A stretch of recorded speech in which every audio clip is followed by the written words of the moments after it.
Hello and welcome to another edition of the Steelers Depot live stream. I am Alex Kozora. Joining me as always is Dave Bryan on this Victory Monday. Good to have one of those after Pittsburgh losing in weeks 4 and 5, bouncing back with a 32-13 win over the Las Vegas Raiders on Sunday. Pittsburgh now 4-2 on the season, so life's a little bit better than where we last left it. Again, we'll have this live stream for an hour until 8 p.m. Eastern Time, answering as many Steelers questions as possible. Dave, how you doing? Thanks for being here.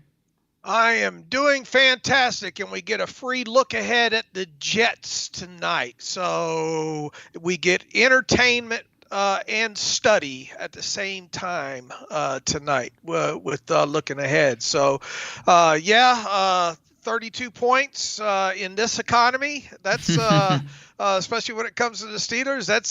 That's worth celebrating there. And it was nice not to have to sit on pins and needles for most of that fourth quarter as well too. So I imagine we're going to field a lot of questions about quarterback tonight from the folks. Fielding questions about Fields. Nice play on words there. Yeah, that'll be the conversation. You and I had a lengthy discussion on the podcast today. You guys can check out. So just a reminder, if you guys could like this video, subscribe to this channel, also the official Steelers Depot channel, and of course, check out the site on screen right now, SteelersDepot.com. Ton of coverage. Zach Frazier injury update seems to be good news overall. No structural damage week to week. Probably back out on the field sooner than later. So good across the board for Zach Frazier. As always, if you want a guarantee of your question being asked and answered, you can send us a super chat. No obligation to do so, but we appreciate them all the same. Dave, let's dive right on into the first question from Zachary Prosba, who says, now that we're 1/3 of the way through 2024, let's play free agent predictions. All right, so hopping right into the end of 2024. Keep or go for Fields, Dante Jackson, Moore, Landon, Najee. Thanks, guys. So I don't spend much time thinking about these things midseason, obviously, but let's go through them just for fun here. Dave, Justin Fields, does he stay or go? I think they find some way to keep him. You don't have any quarterbacks under contract right now for next season. You're gonna have to change that, obviously. I would predict somehow, some way they get him back. Now, as far as his value and what that contract would look like, obviously way too early to tell on that. But if I had to guess right now, he'll be re-signed in some form or fashion. Agreed. As of right now, I will agree with that. Dante Jackson, that was a 1-year deal when he was brought in, restructured or reworked his contract. Having a great year. What say you? You know how good cornerbacks are. If they can hit the market and all, there's usually a pretty nice market for them. And the Steelers don't guarantee, don't guarantee money past year one. I mean, if he's played well so far, to be quite honest with you. So, I mean, his market value's got to be better right now. Obviously not a guy that you're going to think about franchise tagging or anything along those lines. I think they'll try. I think they definitely will try to get him back under contract. You kind of wonder what the landscape of who's going to be available out there. And look, if he continues to have a good season, there's going to be maybe a better payday and some more guaranteed money out there. So just, at this point, and it's a fruitless exercise, but I understand why he's asking. I'll say he's gone. This one's tough. I think you're right. They're going to want him back. What's the market price? You do have Porter on that cheap rookie contract. I'll say they find a way to re-sign him. I think he's liked his time in Pittsburgh after a couple tough years in Carolina. And so I think what Pittsburgh has offered him to kind of rejuvenate his career and have the excitement of being competitive and winning. I'm not saying he'll take a discount, but I think those things will be attractive in any sort of tie situation where the money's going to be pretty even overall. What about Dan Moore, the only offensive lineman to play every single snap this season for the Pittsburgh Steelers right now? Dan Moore Jr. having a good year. Yeah, I think he's gone. I think they would like to have him back at their price, but how experienced tackles are around the NFL, and they obviously, even though one of them's injured and on IR right now, in Fautano, and the other one's not playing very well, and Broderick Jones, you've got 2 first-round draft picks tied up in that. So I would predict that Dan Moore's elsewhere. And what about the last 2 in Landon Roberts and Najee Harris? Najee just feels like he wants to get the hell out of Pittsburgh at this point. Somebody will pay him, I think. So I think he's gone. And Landon Roberts feels like if you wanted him back, you could probably get him back on the cheap, at his age and all like that. But even so, with Queen and Wilson, is Roberts going to maybe want one of those kind of middle end $4 or $5 million salaries where he can maybe play elsewhere? I'm going to guess that this is the final season for Landon Roberts. And for Najee Harris? Yeah. I'll say Roberts comes back. I'll say Harris leaves. So that's where I'm at. But again, these things can change so much from now until March. And so I spend very few mental calories thinking about it all. But a good question there, Zachary. All right, Lumberzack 94 says, "Hey fellas, happy victory Monday. Love what I saw from our D-line this last game. First drive excluded. Benton played well, and my question would be, how do you guys think he stacks up to Tuitt relatively?" I mean, I think in terms of some of the hip flexibility those guys have, being just super bendy for their frames, Benton a little bit squattier than Tuitt, although he's lost some weight for his sophomore season. I think those similarities there. Obviously, Benton's more nose tackle, and Tuitt was more defensive end. I think they're just both really unique athletes for the position they play. Boy, there was when Tuitt was in his prime, man, he was unstoppable, it felt like, on some pass rush and all. Now with Benton, he's got that one move with the club and the swim over and all like that. He needs to continue to progress. You can see him at times. I posted a clip, him and Cam Hayward on the same snap did a great job of fighting off blocks and getting in the backfield. I want to see a couple more nice plays from Benton a game than what we've been seeing the last couple. I definitely think he's still on the incline. I think he's got more upside to reach and all, but I would like to see him make another couple of plays a game than what he's making right now. Yeah, I just feel like he needs that secondary move still, where that club over is so good, but guys sit on it, and there's not a great 1B move. I mean, he's made some good plays, just finishing. He needs to finish some of these plays. Right. I just feel like you could have 7 sacks, this year, last year, and he's just kind of missed out. Even on that screen pass late in that game yesterday, almost caught the ball, but then couldn't, make the play and the tackle, and Adams cleaned things up. So, I mean, I've been encouraged by his play, but I think to become kind of that Tuitt level, there's got to be more finish from Keanu Benton. All right, let me go back to the questions here from our friend John Pennington, who says, "Hello, Dave and Alex. Hey guys, how concerned are you about Jones' play at right tackle, not knowing the play that was called, and Joey's tackling issues the past 2 games? What do you comment on here on Broderick Jones now that he's replaced Fautanu as the starter?" I'd like to have a full game of him mic'd up next to McCormick over there. They sure seem to have a lot of conversations more than... Do they really? It feels like there's a lot of talking going on. Oh, like after the play, you mean, or something? No, like before the play, like what am I to do here? I don't know that for sure. I'm probably reading way too much into it, but there's been too many palms up on his part, I think, of, well, wait, you do kind of wonder, if he knows his assignment on every play. And he definitely didn't on that one where he thought it was a run and it was a pass, and you got a really bad look there from Broderick Jones. And then Porter's tackling. I mean, I thought it was okay in this game. I didn't have an issue in the Raiders game with it. No. In fact, he came off one of those that somebody was picked off. Was it Wilson on that side that got picked off? And then Porter did a good job of coming off his man and making a tackle along the sideline there. So there was nothing huge that stuck out to me about Porter in the Raiders game. Yeah, the issue that I had 2 weeks ago was just he would go for the punch without the wrap, and that's Right. just improved the technique there. I think his tackling has improved. Had that great tackle for the last couple weeks ago. I think over his rookie year he progressed, improved as a tackler. So just go back to technique is all I'm looking for Porter. The tools are there, the 1-2 is there. That's not the issue. Just be a little more consistent with technique, and he'll be okay. All right, Mike Adesso says, few notes to discuss. Sure is nice to win.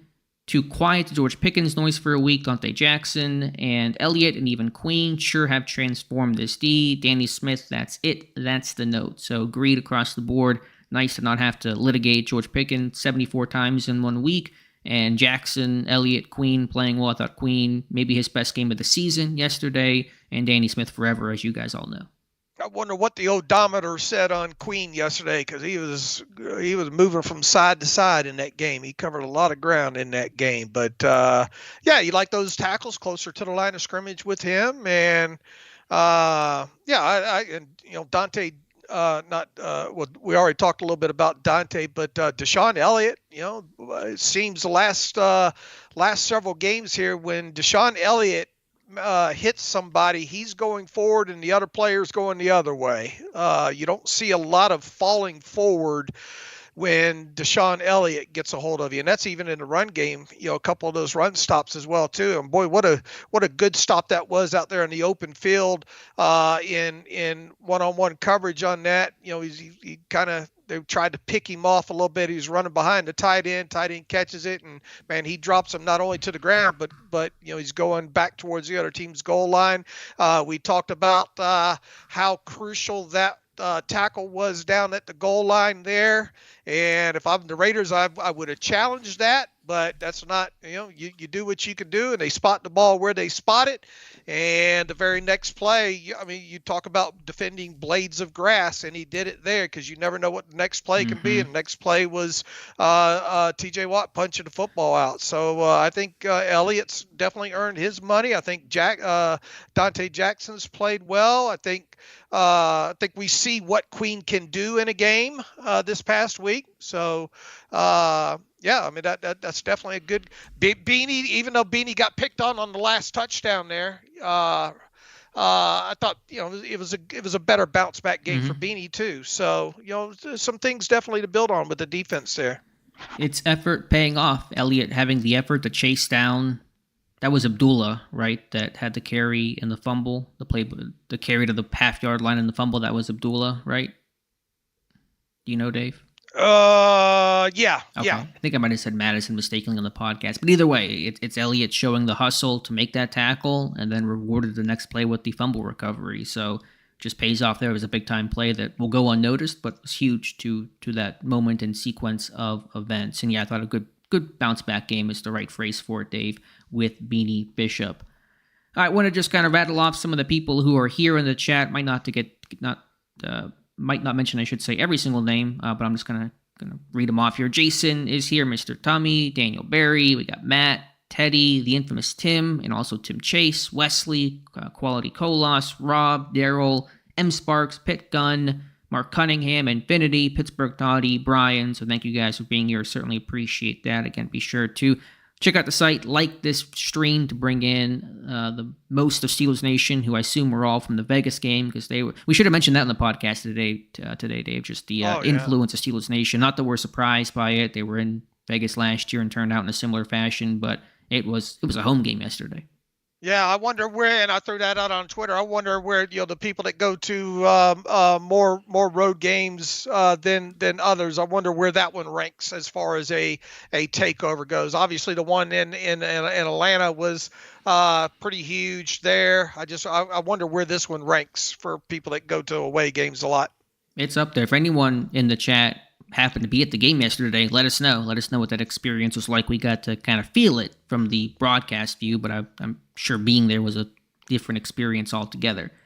All right, we got one from EST who says, "Hey, Dave and Alex. Dave, I don't understand why you would want Wilson to start in Denver. He became the check down king. He doesn't push the ball down the field." I mean, feel free to address it, but it's not like you were emphatically saying they got to start Russ here on the podcast. No.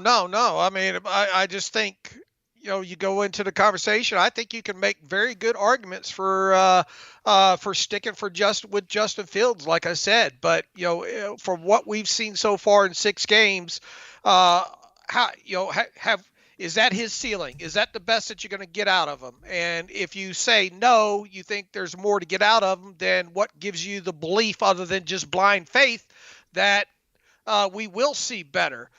Wilson, and I said it on the podcast this morning too. Yeah, one of the knocks on Wilson, especially last season, were all the shorter passes. Well, Justin's essentially checking down as well too. So if it became a one-on-one, and you did not have the confidence that Russell Wilson could push the football down the field with more regularity, and could not. Here's another thing, that this team had only 40 something yards in yards after the catch in that game, and that equates to under 4 yards after the catch. On a season, this team has not been great yards after the catch. They've got to find a way to remedy that. Now, I think Russell can push the football down the field, but obviously you're going to lose the mobility aspect. And without a doubt, one of the major pluses on the plus side when it comes to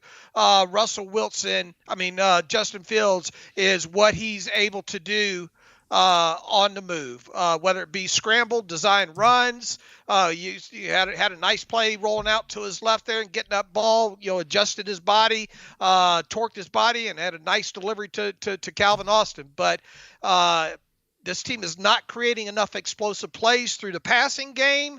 And it feels like the main plus with Justin Fields right now is his mobility, and that's what you're hanging your hat on, along with, technically not turning the football over.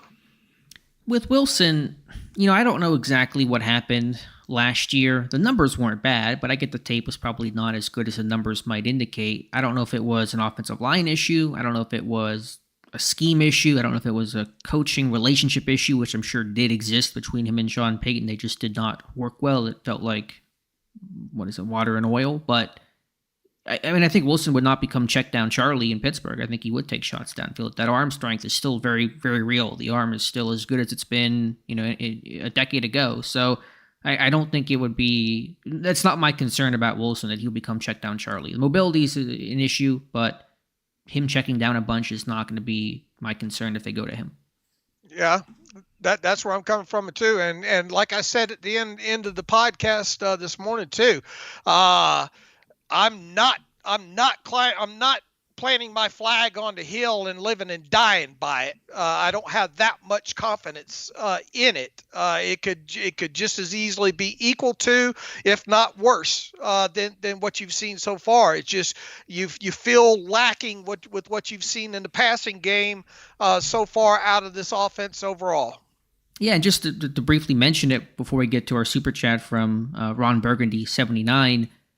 Tomlin's press conference tomorrow will be really interesting, because no longer can he play the health card. Well, Russ isn't back to 100%, and so we're not even making decision. Fields is the guy. Russ is getting healthy. That's all there is.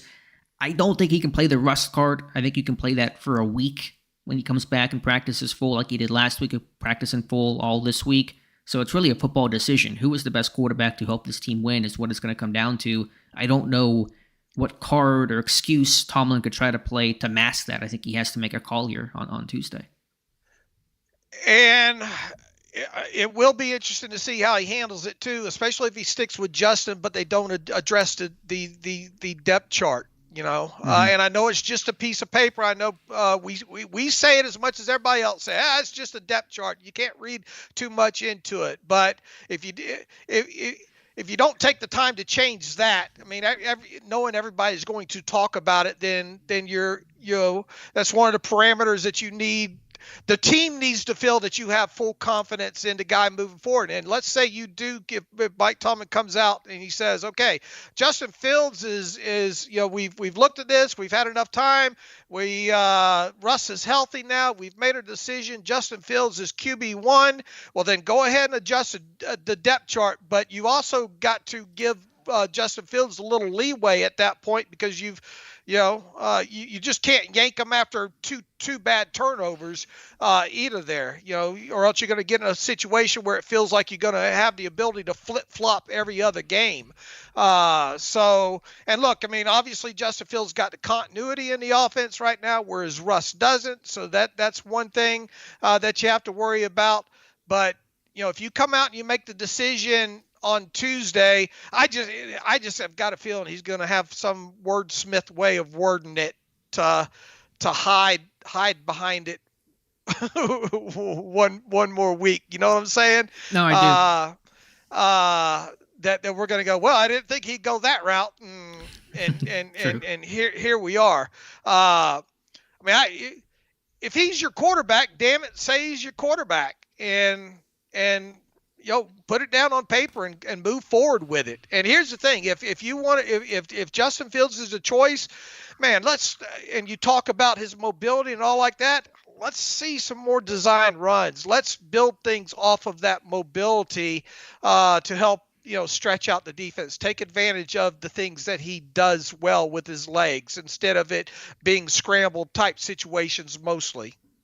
I'm on record as saying, and I'm really guessing here, I don't know what to expect from Tomlin. I think it's a tough decision. I think he's in a difficult spot in the sense of deciding which quarterback to go with, to stick with Fields, to turn to Russell, and how to navigate that from a public relations standpoint, and presenting that to Wilson, to the team, to Fields, whatever that decision may be. My guess is he'll go with Russ tomorrow. I think had that interception in that Raiders game stood, that wasn't wiped out by that roughing the passer penalty, we would have had a real conversation about are they going to change quarterbacks at halftime and go with Russell Wilson.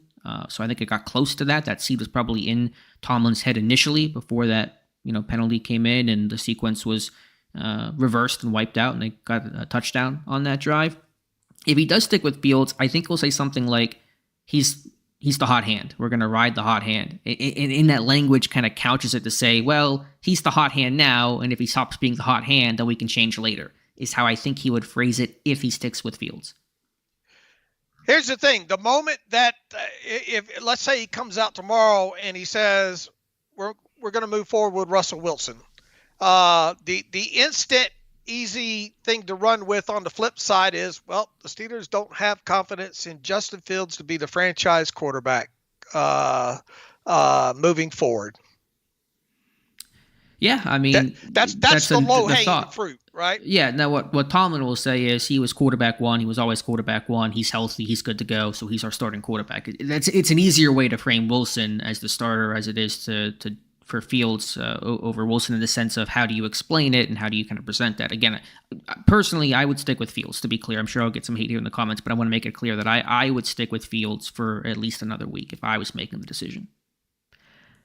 Anyway, we'll see. Tomorrow should be interesting. $5 super chat from Ron Burgundy, 79, the top anchor man here in the country, I'm sure. Is the lack of explosive plays in the passing game a Fields issue, receiver issue, or a scheme issue? I'm guessing the answer is yes. The classic Dave Bryan, yes. And I think that's probably the best way to answer that, is all of the above. Well, you're not completing enough balls down the field, past the 15, 16-yard mark for starters. Now, they did take the shot, even though you had, I think it was Calvin Austin coming in that cover one situation there, across the field underneath open. There's going to be certain times in the game where you get a favorable matchup, like you did George Pickens on the outside, where you give your guy the chance to make the play down the field. Now, obviously, that ball, it was a 50-50 ball. George Pickens didn't come down with it. And we've seen Justin have a few taken away from him, albeit OPI on Pickens in that first game of the year. You obviously had the holding call on Broderick Jones in one of those games that negated one. But you're not getting enough vertical. You're already going into the game not taking enough vertical shots more than 12, 14 yards down the field. So, and then when you are taking those shots, you're obviously not completing those, or completing those that will stand. Second, and I just mentioned it, you're in as part of their shorter passing game, when they throw, kind of those 6 or 7 yard plays, they're either kind of, curl, stick type, situations, or they're out routes or something along those lines, and your wide receivers don't have opportunities for yards after the catch. And that's one of the big things that we went through for the last several years with Matt Canada as well too. Yards after the catch, man, those are such hidden stats within games. So, that's another reason why you're not producing explosive plays, because even on some of the stuff that you're completing, your wide receivers don't have an opportunity to gain a lot of yards after the catch. And I think that's what you're seeing here with this offense. Yeah, it's hard to really distill down in a sentence or two why the big plays aren't there. I think big plays in the NFL overall are down right now in this too high world. We talk about that a lot this year. Pittsburgh has not exactly thrown the ball a ton this year. I don't know exactly where they sit in pass attempts, but I imagine they're bottom third and probably lower than that. They threw the ball 24 times yesterday, so there aren't a ton of passes. They have not been behind a lot in a ton of games. The Colts game, the exception, where they really had to play catch up and try to throw deep. And even when you're down big, teams are trying to take away the deep ball to not allow you to quickly come back. There's been missed opportunities from jump ball, contested chances, throws that were just catches off the that were fingertips. close. Yeah, Connor Hayward, a couple games ago, the one to Calvin Austin yesterday. How many times though can we keep talking about you just missed? Sure, there has to be execution, but that's just what's happening. They're trying. It's not to say that they're not trying to take some deep shots. They're just not connecting. They're just off by that much, and that much can be the difference between that big play and an incompletion at the NFL level. So it's a complicated question, and there's a lot of factors to it. But it's a variety of things is what I would point to. It's not a great answer, but I think it is the accurate answer. All right, scrolling back up here, and appreciate you guys being able to try to get to 100 before the live stream ends. Back up close to the top, John Pennington, he's asking, seems like you want a mobile quarterback like Fields, but who throws with touch like Wilson, but that quarterback isn't on the team, so am I correct? I mean, yeah, you want the best of both worlds, mobile and accurate, but those guys are hard to find. Too bad you can't mesh those two into one and have the knowledge and I mean, you can't just mesh them together though, and I mean the mobility aspect of Justin Fields is very exciting for sure, but you've got to be able to make some plays within structure too. And Mike saying, why are people acting like Russell isn't mobile? You're right. I mean, he can move. He can run boots. He can run some of those things, but he's not the run game threat that Fields is. I think that's what we mean when we talk about him not being mobile like Fields. Right. Mutated Genome. Hi, guys. If when Fields is benched for Wilson, assuming no injuries, does that essentially end the Fields experiment? Has he shown us his ceiling? That's kind of a question Dave asked in the latter one. I don't think... Even if they went to Wilson, if Tomlin comes out tomorrow and says Wilson is the guy, I would not say it would be premature to think that the Fields experiment has ended. That'd be, I think, too early to claim that. But like I just said, that'll be the easy, low-hanging fruit for people to write about and say, well, this obviously means that they don't have enough. If they thought Justin Fields could be the quarterback of the future at this point with what they've seen with him technically not killing them, which he hasn't, then does that mean that they can't feel like they can develop him more? Then does that mean that they don't view him as a franchise quarterback moving past Tuesday? You know what I'm saying? I do. But I think in this crazy world where quarterbacks go back and forth and we assume 1 week he's the guy, next week he's not the guy, I just wouldn't say that the experiment is over because I never know what's going to happen down the road. All right, next question comes from Josh Miller, I assume the former Steelers punter. Do you feel like we're playing sustainable football at the moment, offensively and defensively? Feels like we're heading towards another first-round playoff exit with meteoric speed. Is it sustainable? I don't know. You tell me, Dave. Do you think they can keep this up this way? I mean, it feels like every game is who throws the last rock the farthest. It feels like don't turn the football over. Keep it close. TJ or one of these guys is going to make a play, and we'll win the ball game. That's the way. Now look, to his credit, I mean, they're going down early in the games and they're getting field goals, and that's something that was, but now that we've at least reached that point, we want more. We need to see faster starts from this offense, and faster starts meaning not just field goals, and then not following it up with the next drive with a field goal. The quicker you can get your foot on the throat of the opposition, the more the defense can get to work, and then you're probably controlling the clock. Your offense is staying on the field. Your defense isn't having to log that many snaps, and then you can go from there. Look, I mean, if you just look at the raw analytics and the adjusted net yards per passing attempt stat that the team has, it tells you that in games that your defense doesn't stand up in, you're probably going to lose those games. So, I mean, can you get through the regular season? Can they win games with Justin Fields? Well, they obviously have won 4 of them, right? Mm-hmm. And they very well easily could have won the other 2 as well, too. So that's kind of a rhetorical question. Can you win games? But when it gets into crunch time and key games, and look, you haven't even hit the couple of games with the Ravens and the Bengals yet. And I know the Bengals are near the bottom. You only have 2 wins, but that's a team that's got feels like they can score more points than they scored last night. That's for sure. But and that was a good, pretty good game overall. But to watch, but. It does not feel sustainable over a season to get you into, past one game into the playoffs. Once you're in the playoffs, all bets are off. Who knows? But I mean, just top line to answer the question directly, even though it's a broad answer, is yes, this feels like the same team as last year. I think the offense is a bit better. I think they're more organized. I think they're more competent.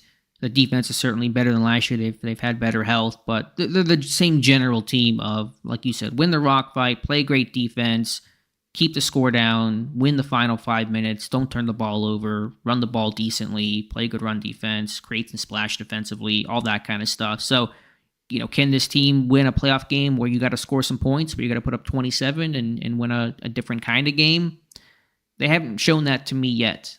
Maybe they'll get there. Hopefully they'll get there, but I would say, I don't want to say they're speeding towards it because I don't know what's going to happen, but it's still generally the same team as years past with the same strengths and also the same weaknesses. Look, if you can hold the opposition to 17 or fewer points in every game, you're going to be in every game, right? Even if you go into the fourth quarter down 17-0, you're still going to be in the game if that's all that your opposition scores. Is that enough? Are you happy with trying to do that? And take the chance that your defense can make a couple plays and put your offense in good position to score. And it feels like you want more from this offense. Sure, they're not there yet. That is safe to say. And until they get to that point, they're going to have the same issue of, can you go in and beat an elite quarterback? Can you go beat a Patrick Mahomes, which we'll see the Chiefs later this year? Can you beat a Josh Allen? Can you go beat somebody like that? That's going to be the concern that remains until this team proves it otherwise. All right, next question comes from Mark Cunningham, who says, "Yo, Dave and Alex, tough question for you guys. Who has been the better acquisition, Dante Jackson or Deshaun Elliott?" That is a tough question, Mark. Both playing really well, both good answers. This is tough. I might lean Elliott. I like it's freed up Minka more. I think Elliott's played that really good run defense role well, but there's no wrong answer here, Dave. Yeah, I got recency bias on I think Elliott made some very impactful plays, so I think that gives them, at least through the first 6 games here, I'd give Elliott the edge. But they both have been good fits so far in that defense. Yeah, I think Dante's attacked the run. I think he's played it harder than maybe even what I thought in Carolina, where I thought he was okay. But I think he's really bought in well, and he's played well. And Porter's going to shadow and take away guys. Teams can't just pick on Dante Jackson because he's playing really good football too. Tim Chase, $5 super chat. Thank you. Tim says, neither one of these should be the future. Watch young man for the Commanders. That's a franchise quarterback. Sure, he would love these guys to be Jaden Daniels and light the world on fire. Tough to get that. Usually you got to be pretty bad to have that opportunity in the first place. So Tim is thinking, though, the answer is still neither, which was a possibility coming into the year. Would it be Russ? Would it be Fields? Or would it be punt on both and start anew in 2025? Obviously, that'd be the thing you would hope doesn't happen, but Tim's saying that neither guy is the guy. Yeah, that very well could end up being the case for sure. It is hard for me to think, though, that they'll have a brand new quarterback starting in 2025 based on how things look right now. I do think it'll be one of these guys, obviously maybe a bit more likely Fields than Wilson, but it's hard for me to think this team's going to say, neither option is going to be the option for next year. But we'll see. They could want somebody back and they go sign somewhere else for more money, and that may make the decision for them. So there's a lot of unknowns there. Jonathan Harvey, I heard Roman Wilson was in the game. Did he not get anything tossed his way? Correct. He played 5 snaps, I think mostly in the first half, and no targets. Yeah, I would imagine to just slowly work him into things here moving forward. So I would probably get used to the 5 to 8, 9, 10 snaps, barring injury or whatnot. They just try to bring him along slowly. And look, he could be a victim of the inactive list. This past week they had a lot of guys that were injured. So I don't think it's totally out of the question once they start getting some of these guys healthy again, assuming no more go down. And people will be pissed, I know, but I think there's a chance we haven't seen him on the inactive list here these next couple of games. I think once Patterson comes back, which Jerry Dulac hinted may not happen until week 8, then I think Wilson will get a helmet. But once Patterson is healthy, because he was kind of that quasi-reserve receiver if needed that would give them kind of their 5th guy, what happens to Wilson then? So I think Patterson may dictate what will happen to Wilson the next week or two. And as I always like to say, these things have a funny way of working themselves out. You never know who's going to get dinged here and dinged there. And, so it's just on a week-to-week thing. Brett C., a $10 super chat. Why do people view Wilson as a great in structure quarterback? To my eyes, he's a statue that thinks he's more mobile than he is, that holds the ball too long and is prone to fumbles. I think, in terms of just playing from the pocket, in terms of processing, just being a veteran, the experience that he has, it's probably going to be higher level than Fields. I agree that I think Wilson, when I watched the Denver tape last year, was trying to write some checks his legs could no longer cash. I think he would try to do some of those things, so I think that's probably a valid critique. But, I think just generally in terms of processing, seeing the field, I thought he did that well last year, so that's where I think we come from. We talk about the in structure, kind of the from within the pocket quarterback play. Yeah, I agree. And look, sometimes he tried to make plays that he had no business trying to make plays, and that's where he got himself in trouble as well, too. Right. BA with a $1 super chat. I do not see a comment anywhere. If I see something in the chat, I'll certainly look out for that, but thank you there, BA. Next question will come from, as I scroll back up, 104 people here, so we've hit triple digits, so thank you guys so much. I appreciate it. Mr. Tummy says, Alex, Dave, thoughts on our offense versus the Jets defense? Any concerns with our offense turning the ball over? Thanks, gents. The Jets have a good defense. We'll see him here in a little bit. So it's a good group from Mosley to Quinnen Williams to Sauce Gardner. There are guys at all 3 levels, in some ways very similar to Pittsburgh, where you got threats everywhere. There's nowhere to really hide from a star guy. Yeah, I look for it, and obviously Jets have been on our TV a couple of times already, so loosely seen them. I will be taking notes tonight, but they do have if there's one thing that they hang their hat on for sure, and no disrespect to, they got obviously a veteran, good quarterback in Aaron Rodgers, and that offense has not hit consistent stride yet, but their defense has been playing good from what I've seen so far. I've already got 2 games pulled that they played to watch the All-22 on and be watching again tonight. So it's going to be a tough battle for the Steelers next Sunday night for sure in Pittsburgh. The infamous Tim says, what do Fields and Wilson need to do in order to have the Steelers to offer a long-term extension if possible?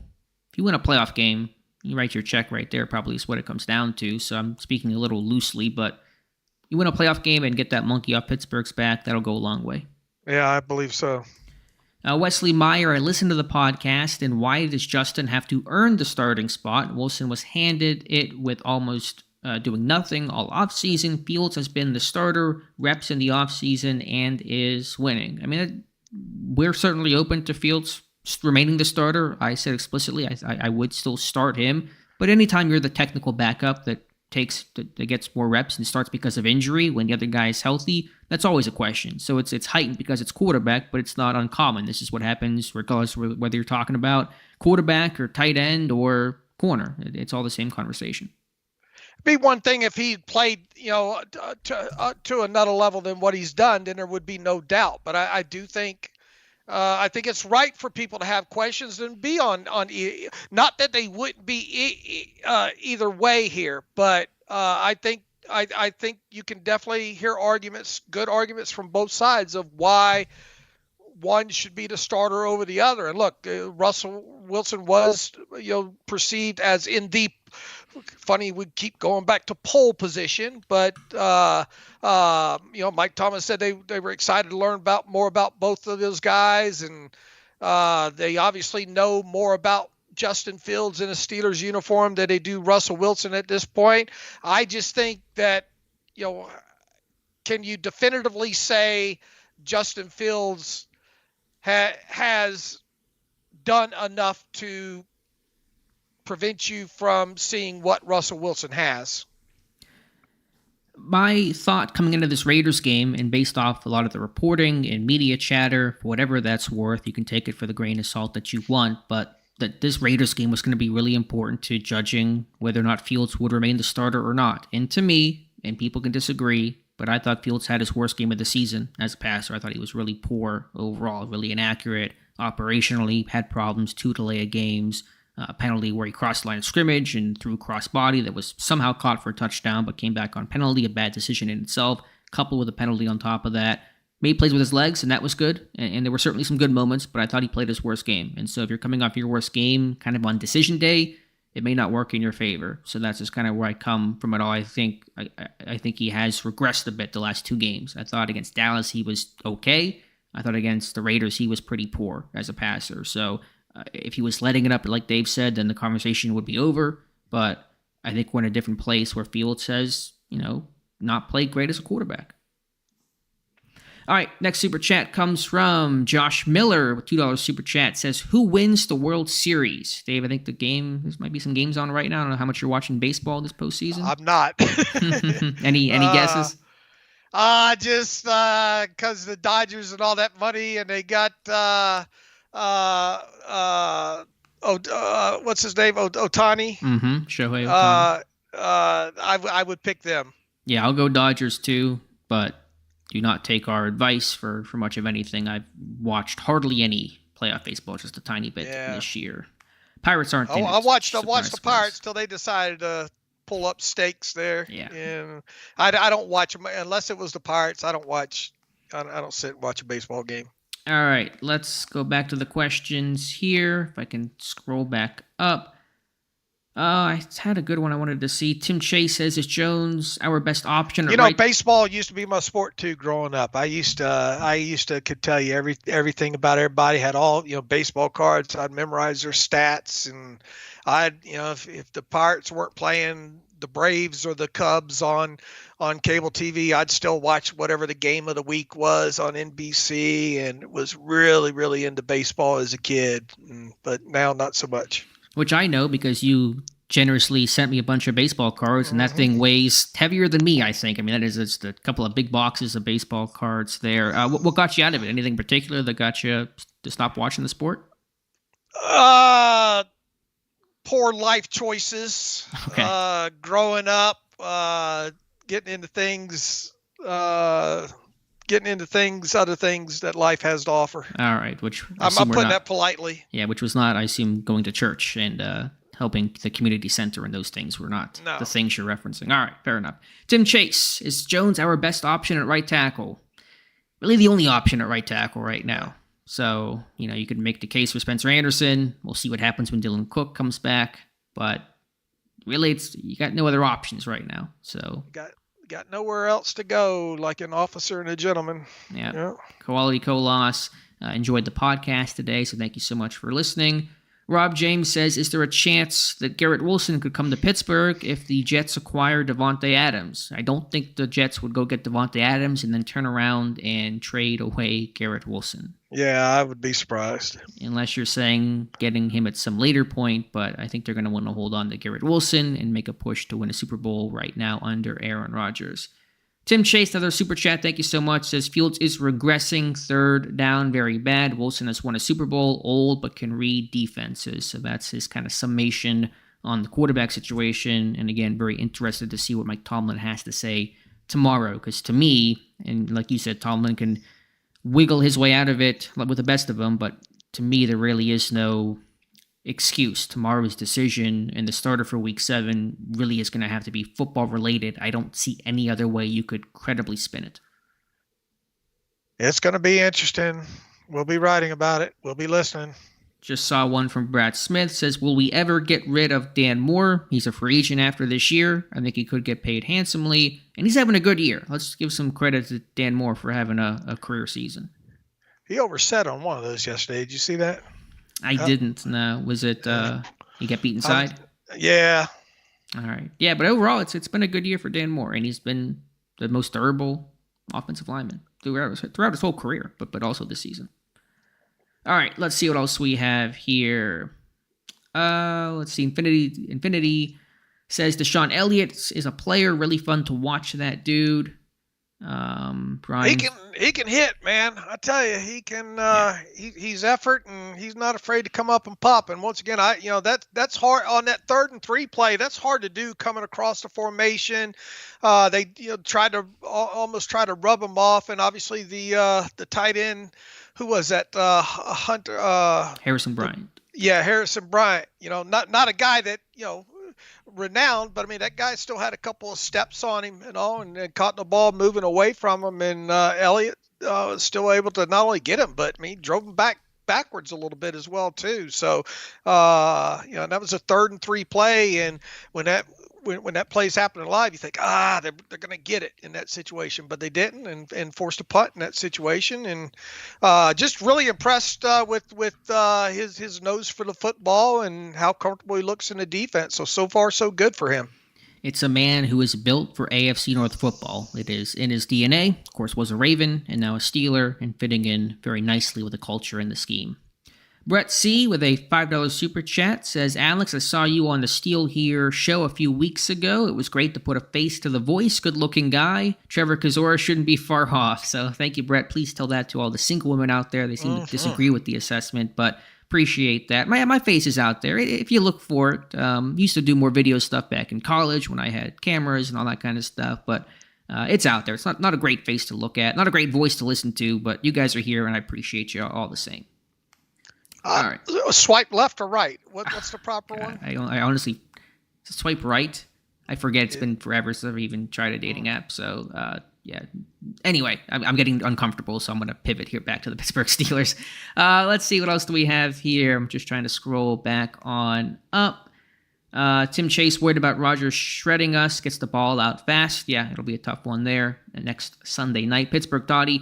Is it my imagination, or are there almost always more viewers after a Steelers loss? It seems like those who hate Tomlin show up in droves following a bad performance. In my experience, it don't matter. Well, I think there were more people after wins than losses. You do get more of that vocal minority in terms of the hate spewing after losses, but I think from a site standpoint, these YouTube live stream standpoint, things are better. There's more activity when they win. People tend to tune out when they're doing bad. They don't want to hear about how bad the team is. They'd rather go read about the team doing great. So that's just been my experience. I think I know the old news tag of if it bleeds, it leads, but I think it's kind of an opposite function in sports where you want to hear about the team doing well. That becomes more of a talking point, more fun to keep tuning in.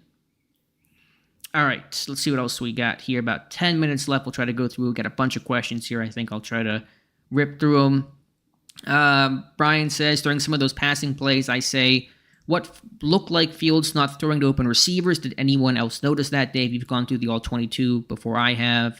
What's your impression? Do you feel like he missed some open guys there? I don't think it was as egregious overall. I think there were a couple instances. One, I think Calvin Austin on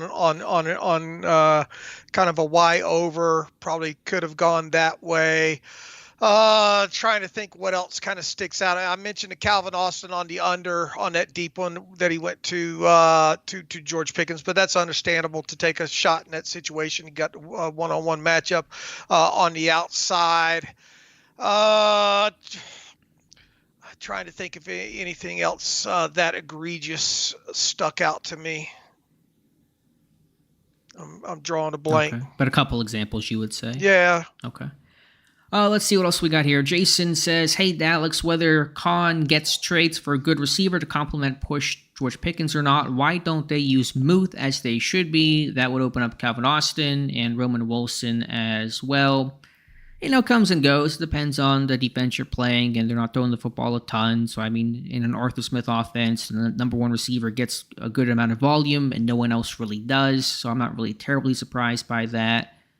I mean, it just depends. It depends on how much you're throwing that day. If you're playing from behind, playing from ahead. I mean, he's got some production this year, though. Pat does. Frymouth, yeah. Yeah. It's not going to be a ton, but they're running the ball. Early, it was just a lot of sit-down routes to him, though. So, and once again, you go back to, I mean, he's going to make that catch, but how much yards after the catch are you going to get with him? We've yet to really see, Frymouth vertical, right? Yeah, it's a great point. I think it feels like rookie year, Pat, where he was used everything short, and his sophomore year they were using him more vertically. Remember, like his sophomore year, the first catch he had was longer than any reception he had his rookie season. So I would like to see this team get him more vertical, hit that one ISO, little bang 8 against Dallas when Kyle Allen hit him, but I'd like to see more of that. All right. About Benton, thoughts on that? Kind of mentioned earlier. Having a good year. Want to see him finish, though, and kind of work on a secondary move. Be our evaluation of Keanu Benton. Let's see. Somebody asked about Fields might benefit from some time watching Russ operate an offense. That's a non. I don't know. I mean, I get some guys need to sit and watch and kind of learn. Younger guys, rawer guys. But I think, Dave, football and sports in general is a learn by doing environment. And I think at this point in Fields' career, watching and sitting, you're not going to benefit a ton from that at this point. Yeah, he's got enough starts now. He's got enough playing time. So I think he just see what more you can get out and how you can cater around what his strengths more than what you've done so far. And I would like to see him more design runs with him, and maybe more design rollouts with him. Darkshine the Kid. It's weird that Connor Hayward gets that many snaps. Welcome to the Arthur Smith experience, where tight ends are ruling the day. And he's had games where he's only played like 5 snaps. So I don't know exactly how many snaps he's played this season, but it's you got Michael Pruitt hopefully coming back soon, right. So that might tamp down his snaps quite significantly, when you get Pruitt back here, because obviously you're going to continue to use a lot of 2 and 3 tight end sets, and obviously Freiermuth's going to be part of those. Washington's going to play a high percentage of them. So when Michael Pruitt comes back, and was he limited last week? He was, so maybe a good sign he'll play this week. Right. So I think Hayward might go down to something a lot lower. Probably. What did he even play this week? How many snaps did Hayward play? Yeah, I meant to look. I forget. I mean, when Pruitt was healthy, there was a game where Connor played like only 5 snaps. Yeah, that's what I have in my head of him maybe getting right. when Pruitt gets back. Hayward played 24 snaps. He won't play that kind of snap total when Pruitt gets back. I know it feels like a minor thing, and this is not to blame the run game on that, but they kind of miss Pruitt. Like, they like Pruitt as an inline wide blocker, and without him, and then some fullback work, they tried to use Connor and Pat as a fullback occasionally, and in some sense, they're actually kind of missing Michael Pruitt. All right, what else do we have here? I'll try to find some new names that I haven't gotten some questions on as we start wrapping things up. Baby Bubba says, hey, Dave and Alex, do you guys think Tomlin giving Queen the green dot has been a bit too much on Queen's plate, especially for his first season with our team? Even TJ preferred to not green dot. I mean, I think most guys ideally would like to not have the green dot to focus on their job and their job only, but someone has to do it. And when you're the $41 million every down linebacker, congrats, you get the green dot. I don't know. I mean, I get the Queen has not been amazing. He's had some issues. I don't think he's played as bad as some people have said, and I think he's coming off a really good game against the Raiders. I mean, that's only really a question he'd be able to answer whether he likes it or not. I would think that he would embrace it, and, do I think it's, you get back into that whole conversation back, was he able to play faster because of Roquan Smith and all like that? I mean, it has been a little bit slower start to the season for Queen. We got to see kind of glimpses of what he can do in this last game. We got to see that athletic ability on display a little bit more. Look, he can run that pole with any. He can run the middle of the field down the field with any of them, can he? Yeah, in coverage in Tampa 2 and type stuff. So that aspect of it, I like to see him do a little bit of better job of taking on some blocks and getting off some blocks, those kind of things, and securing some of those tackles better and not overrunning stuff over on the side. I think he overran one early in this game against the Raiders. Didn't get off to maybe the best start in that game, but I think he calmed down. I mean, I think it was arguably his best game. Was that the toss they ran on the first drive you're talking about? I think Queen? so. Yeah. Over to the Raiders left. Yeah. I'm with you on that. So, yeah, I mean, there's an adjustment when you're a new team and you're green dot. So I get some of those growing pains with it all. But, I think Queen's been fine. You want him to be better than fine. You paid him to be better than fine. But if he can keep playing like the Raiders game, then Pittsburgh will be in a good place. All right, what else do we have here? Matt Boatwright, best Steelers podcast news ever. Never a slow start. No eyelids, no blinking. Can't imagine not having you both to listen to. Never miss a show. Keep the long shows coming. Thank you, Matt. And knowing us, we'll keep the long shows coming. How much did we have to pay him for that, Alex? The check is in the mail, Matt, but keep that between us, please. I appreciate that. Blue Nose Steelhead, Pat Frymuth, not known as a blocker, but love his attitude. I remember Spaeth wasn't that great either first time around, so hope he keeps growing into that role. Yeah, Pat will never be a great blocker, never Spaeth-like, but I get your point about just buying in, and I think Pat's always bought in, but had some good blocks, that key one on the Najee touchdown, so hopefully you just become... a get-in-the-way blocker will be good enough for me when it comes to Pat Frymuth. Jesse Robles, at this point, if Dan Moore has been playing the way he's been playing and Broderick Jones keeps playing the way he's been playing, how do you let Dan Moore go after this season? So, how do you let Moore walk if he's been your best tackle? Market's the market. And once again, it could end up being a very tough decision this team has to make, for sure. But... what would you do if you let's suppose they did re-sign Dan Moore? Okay. What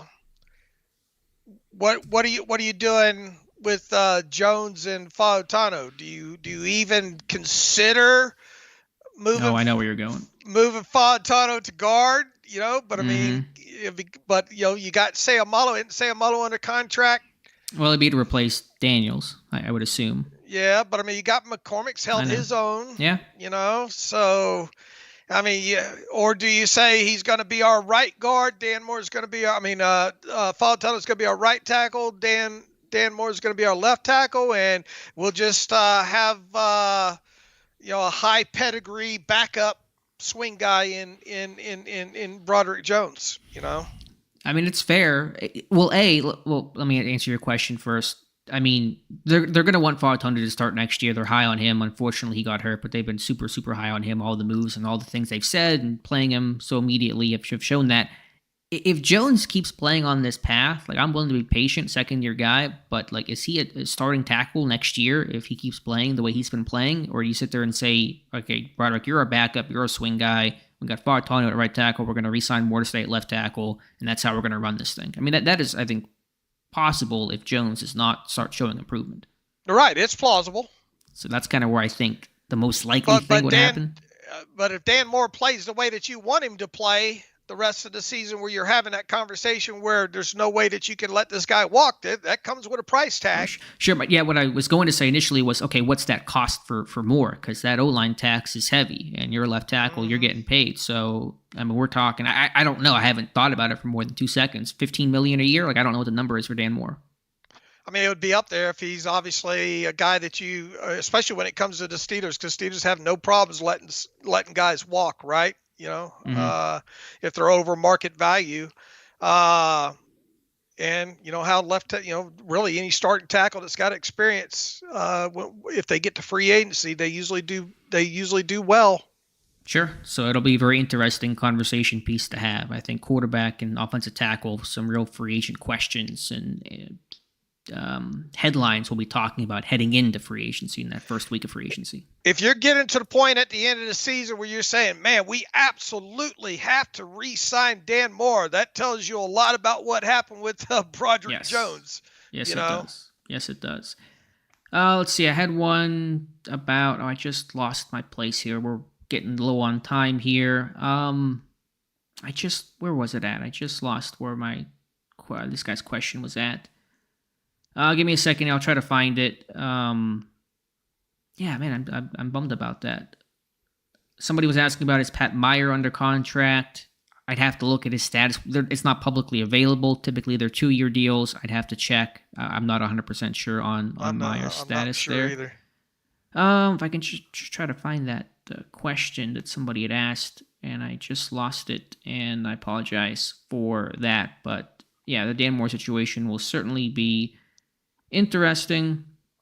All right, let's see if we have any other questions here. So it was from Matt. Matt, who said nice things about us earlier. He says, you can't help but think, should they have kept James Conner for the explosion, burst, or pass catching? Should they have, he says he's got mad love for Najee, but he wonders about James Conner. He just was hurt all the time, and it's not his fault, obviously, but Pittsburgh, in that time especially, was still in the bell cow. Like, we need a singular lead back mentality. I know that's different now, but at the time, that was how they were operating, and Connor just, you knew he was not going to get through a full season, and that created problems, and that's the reason why he walked. And the reporting was that Tomlin was really heartbroken that he had to let James Conner go and go to Arizona, but they needed a guy they could believe would be durable and get through an entire season. And Najee Harris, to immense credit, has been the most durable running back since being drafted. Let's see, what's James Conner got on the season? 90 rushes for 403 yards. 3 touchdowns so far. Yeah, he had a really good year a couple years back, 16 touchdowns. He's had 2 games over 100 yards rushing. He's only got 3 receptions on the season so far, but I don't think he's missed a game this year, Connor. Nice. Oh, he's an easy guy to root for. Oh yeah, very easy guy. Tim Chase, why not let Wilson and Fields compete in practice this week for the starter quarterback? I just don't think you're going to learn enough. It's when you learn in one practice you don't already know about these guys. Yeah, I made a joke responded to Alex that I wonder if one of the response if the response we get from and it's just all tongue in cheek if Mike Tomlin say we'll let practice, I forget how I worded it the way it would come out of Mike Tomlin's mouth, we'll let practice decide, and the quality of that practice of what gives us the best ability to win inside the staff. I forget how I worded that, but look, there's no reason for us. I suppose Mike Tomlin could play the game of we're not going to announce. I was just going to ask you, is there any chance he does the stay tuned card? But I don't know what you really accomplished there, with the whole competitive, because they're going to get ready for both those guys in case Wilson, in case one or the other has to come into the game, whichever one starts and all like that. And there's plenty of tape out there on Russell. There's plenty of tape out there on both of them. So I don't know. Anything's possible with Tomlin, though, I guess. We'll jump out my window if Tomlin does the whole, we're not going to name a starter, just stay tuned, we'll let the practice participation be our guide nonsense. I don't think he'll do that. It's just not good for the team to not know. No. And then they get asked a million times about who's going to start, do you prefer, how do you handle that? And it's just too much of a mess. Make a call, Mike Tomlin, make a call. Either way, you'll get criticized either way. I don't think either decision is insanely wrong to go with Wilson, to go with Fields. but make a call and lead this team, have a clear guy that's going to lead us in the battle, and that's going to be the mentality. Let's see, anything else? David Kapoor says, Dave, Alex, love the show. Always here, David, for these live streams. He's team start Justin Fields, by the way. That's where he's coming in. And that's probably where I think most fans seem to be at from my read of it. Is that kind of your read? Man, I put a poll up, and it's heavily slanted to on Twitter. This is the Twitter crowd, of course, but I'll read the results real quick here from what the Twitter crowd says who should be the quarterback against the Jets. Or is the voting Yeah, I've got it running all the way until Saturday. Okay. Nearly 4,000 votes. 78.2% of the people say Justin Fields should be the starter against the Jets. It's kind of where I figured it would be. It seems to be the prevailing wisdom from the fan base. So we'll see what Mike Tomlin has to say. Ultimately, of those 4,000 votes, the only vote that matters is Mike Tomlin's, and we'll hear from him on Tuesday. So we're going to wrap things up here. Went a little bit long, but wanted to answer as many questions. Had a really good turnout. Thank you for all the super chats. I know Dave and I were kind of talking ourselves as well, so wanted to get to some questions. So thank you guys for being here. Appreciate this. There'll be an archive version on the site here in just a little bit. And also on the YouTube channel. And Dave, as always, thank you for being here. Thank you for moderating and carrying the load, the heavy lifting. You every week you put, or every 2 weeks you put 8 pounds in a 5-pound bag when it comes to this. Thank you everybody for getting on the channel here and asking good questions and the banter and all like that. We couldn't do it without you. Just really, really pleased with the turnout and the participation, and peace and love, everybody. And there actually was one last second super chat. I don't want to miss it here. Last King of Scotland, $2 super chat. Why do Pitt fans think Russ is 2021 a mobile Ben? Again, when we talk about his mobility, we understand he can move, but not at the level of Fields, not in terms of the design quarterback run game that can help take some of the heat off of the actual running back, true traditional running back run game, which has been very inconsistent this season. So, yeah, fair to say that Wilson can still move. He's still got some mobility to him. You do worry about, will his next step pop his calf again? That might be an ongoing, lingering concern in the back of your mind, but he is not Fields, and so that's all we kind of talk about when we talk about the mobility difference between Justin Fields and Russell Wilson. It's a pretty big gap. All right, say good night, Alex. All right, good night, guys. Take care. Thank you so much, and we'll talk to you soon.